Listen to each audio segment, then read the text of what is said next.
On February 20th, 2003, 100 people lost their lives and 230 were injured in one of the deadliest nightclub fires in U.S. history. The fire was caused by pyrotechnics that were set off as the band Great White began to play its opening song. The illegal indoor use of outside fireworks led to the igniting of highly flammable soundproofing foam in the walls of the stage. Within 30 seconds of the fire starting, the entire stage was engulfed. Most of the 462 occupants ran for the narrow hallway of the front entrance. The entryway soon became packed with terrified people all trying to leave at once.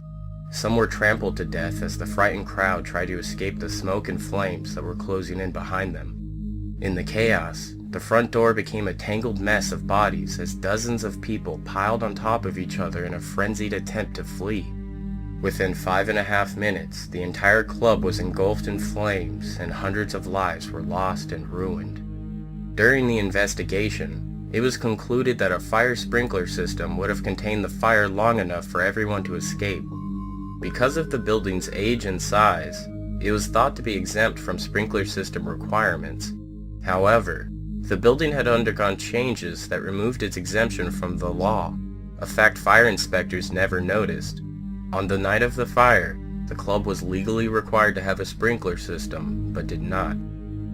On December 9, 2003, Daniel M. Beachel, the former road manager for Great White, and the two owners of the station nightclub, Jeffrey and Michael Derderian, were charged with 200 counts of involuntary manslaughter. The Derderians were also fined over $1 million for failing to carry workers' compensation insurance for their employees, 4 of whom died in the blaze. On February 7, 2006, Michael Beachel went against his lawyer's advice and pled guilty to 100 counts of involuntary manslaughter. During his sentencing, Beachel made a statement apologizing to the victims and families for his involvement in the fire. The judge sentenced Beachel to 15 years in prison, with 4 to serve and 11 suspended, plus 3 years probation. The judge said Beachel was highly unlikely to re-offend, which led to his decision to impose the sentence. On September 4, 2007, some families of the fire's victims expressed their support for Beachel's parole. The state parole board received approximately 20 letters, the majority of which expressed their sympathy and support for Beachel, pointing out that it was Beachel alone who stood up and admitted responsibility for his part in the horrible event. He had also sent handwritten letters to the families of each of the 100 victims.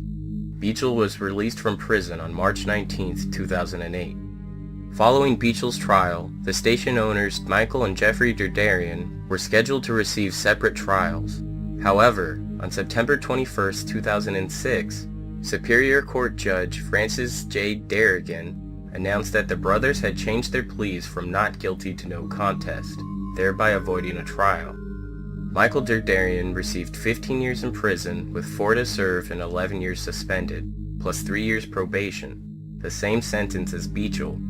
Jeffrey Derderian received a 10-year suspended sentence, 3 years probation, and 500 hours of community service. In January 2008, the parole board decided to grant Michael Derderian an early release.